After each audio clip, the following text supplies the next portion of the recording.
প্রিয় ভিউয়ার্স, আসসালামু আলাইকুম।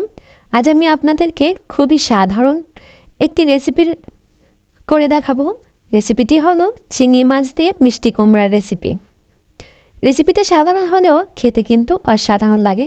তাহলে চলুন জেনে নেওয়া যাক রেসিপিটি আমি কিভাবে তৈরি করি।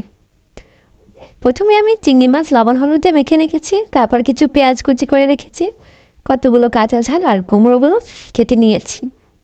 এ পর্যায়ে একটা কড়াইয়ে তেল গরম করে তাতে আগে থেকে লবণ হলুদ মেখে রাখা চিংড়ি মাছ এবং পেঁয়াজ কুচি দিয়ে হাফ চামচ হলুদের গুঁড়া দিয়ে বেশ কিছুক্ষণ ভেজে নিয়েছি। এ পর্যায়ে আমি ভেজে রাখা পেঁয়াজ আর চিংড়ি মাছের ভিতর 2 চামচ পরিমাণ রসুন বাটা দিয়ে মশলাটা কষিয়ে নিচ্ছি।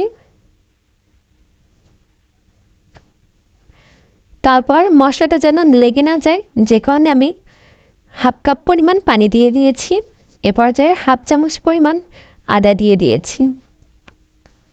তারপর পরিমাণ মতো লবণ দিয়ে মশলাটা 5 মিনিট পর্যন্ত কষিয়ে নিয়েছি। মশলাটার এতে কাঁচা গন্ধ চলে গিয়েছে।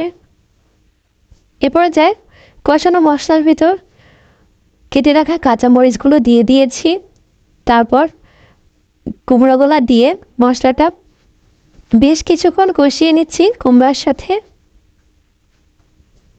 চেষ্টা করবেন বেশ কিছুক্ষণ করে কষানোর, কারণ এতে যে কোনো খাবারের টেস্টটা বহুগুণে বেড়ে যায়।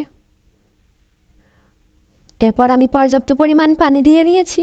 কুমড়োটা সিদ্ধ হওয়ার প্রায় 10 মিনিট পর আমি ঢাকনা খুলে পরীক্ষা করে দেখছিলাম কুমড়াগুলো নরম হয়ে গিয়েছে কিনা। তো দেখতে পাচ্ছেন কুমড়াগুলো যখন নরম হয়ে গিয়েছে তখন আমি চুলাটা অফ করে দিয়েছি কিছুটা লবণ টেস্ট করে। এটা দেখতে পাচ্ছেন আমার মিষ্টি কুমড়া দিয়ে চিংড়ি মাছের রেসিপিটি তৈরি হয়ে গিয়েছে।